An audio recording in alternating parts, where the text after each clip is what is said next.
Hi everyone, welcome to V V law. तो आज की वीडियो में I am going to tell you what is remission, इसकी constitutional provisions क्या है एंड स्टैट्यूटरी लॉ क्या है इसके रिगार्डिंग, जो कि हमें सीआरपीसी में दिया हुआ है। ठीक है।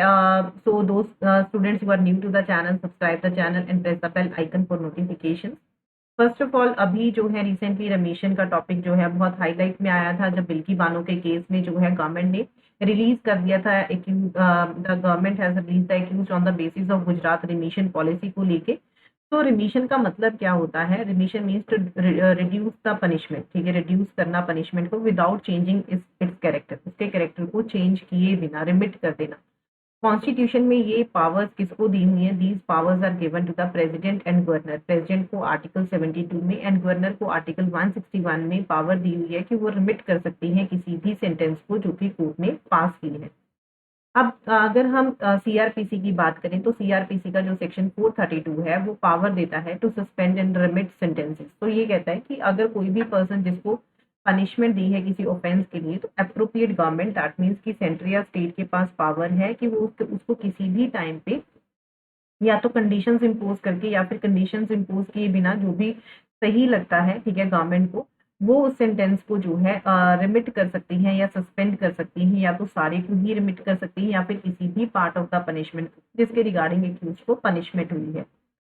तो जब भी ऐसी एप्लीकेशन जो है अप्रोप्रिएट गवर्नमेंट को की जाती है फॉर द सस्पेंशन या रिमिशन के लिए, तो अप्रोप्रिएट गवर्नमेंट जो है वो रिक्वायर करती है कि जो प्रिजाइडिंग जज है कोर्ट के, जिनके सामने ये कन्विक्शन हुई थी बिफोर और by which the conviction was made और confirm, to state its opinion, कि वो अपना ओपिनियन बताए कि ऐसी एप्लीकेशन को ग्रांट करना चाहिए या फिर ऐसी एप्लीकेशन को रिफ्यूज करना चाहिए, अपने रीजंस के साथ उस ओपिनियन को लेके।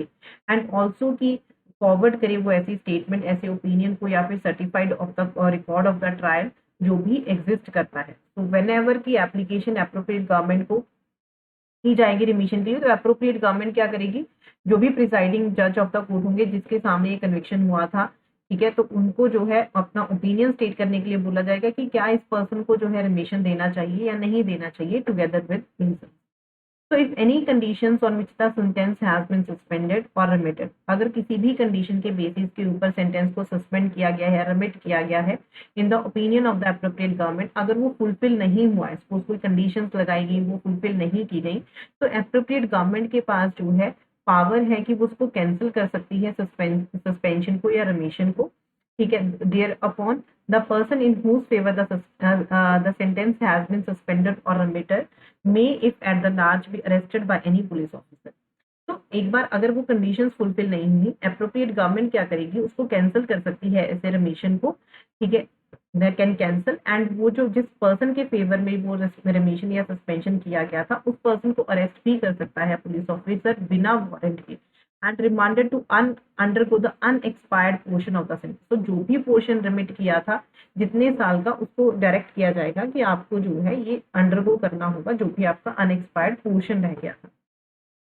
The condition on which a sentence is suspended or remitted under this section may be the one to be fulfilled by the person in whose favor, जो कंडीशन इम्पोज की गई है वो पर्सन फुलफिल करेगा जिसके favour में जो है सस्पेंशन या रिमिशन को किया गया है।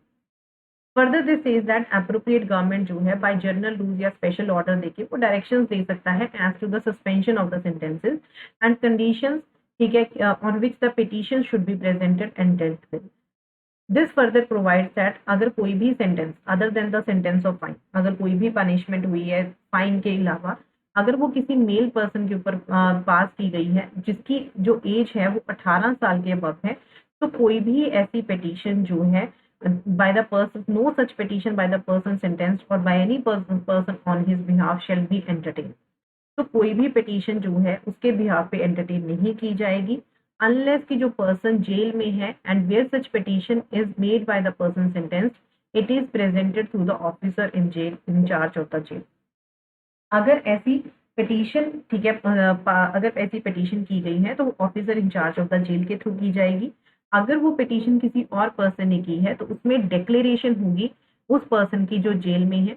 तो जो प्रोविजंस है इन सबसेक्शंस की shall also apply to any order जो भी क्रिमिनल कोड पास करती है under any section of the, ठीक है, अंडर किसी भी सेक्शन ऑफ द कोड में। So this is the power of remission that is dealt under section 432। There are certain case laws on this. अगर हम K M Nanavati case की बात करें, that is state of Bombay, very important landmark judgment, हम IPC में भी पढ़ते हैं। इस केस में कोर्ट ने क्या हेल्ड किया था कि गवर्नर के पास पावर है कि वो फुल पार्डन दे सकती है किसी भी टाइम पे during the pendency of the case in the Supreme Court in the exercise of mercy jurisdiction.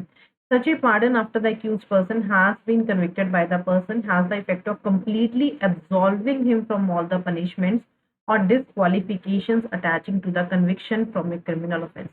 That power is essentially vested in the head of the executive because the judiciary has no such mercy jurisdiction. तो ऐसी power किसके पास दी हुई है constitution में? That power has been given to whom? ठीक है, वो power किसके पास है? प्रेसिडेंट एंड गवर्नर के पास है। सो एप्रोप्रिएट गवर्नमेंट के पास है। तो इस केस में यही हेल्ड किया गया था कि जो ये पावर है ये एसेंशियली वेस्ट करती है हेड ऑफ द एग्जीक्यूटिव में, क्योंकि जुडिशरी के पास ऐसी कोई भी मर्सी जुरिस्डिक्शन नहीं है। Further there was a case of state government of NCT of Delhi versus Premraj. इस केस में कोर्ट ने ये हेल्ड किया कि सेक्शन जो 432 ऑफ सीआरपीसी है वो एम्पावर करता है गवर्नमेंट को टू रिमिट द सेंटेंस। ये the fact remains that the remission of sentence assumes that the conviction is correct. जो रिमिशन ऑफ सेंटेंस है वो एज्यूम करता है कि जो कन्विक्शन हुआ है वो करेक्ट हुआ है, वो एंड ये सिर्फ आपकी पनिशमेंट को रिड्यूस कर रहा है पूरे पार्ट में या फिर होल में। रिमिशन ऑफ सेंटेंस का मतलब ये नहीं है कि एक्विटल हो गया है एंड एग्रीड पार्टी के पास राइट है टू विंडिकेट हिमसेल्फ और हरसेल्फ दैट हिज और her conviction is not sustainable in. ये सिर्फ आपको रिड्यूस कर रहा है, ठीक है, दिस इज नॉट, ये इक्विटल नहीं है। This was clarified by the court in this judgement. तो this is given, this is dealt under section 432 में आपको इसके रिगार्डिंग जो है प्रोविजन दी हुई है। I just hope this is clarified to all of you. If you have any problem regarding this, just let me know in the comment box. Do subscribe the channel and like the video and share it with your friends. Thank you so much.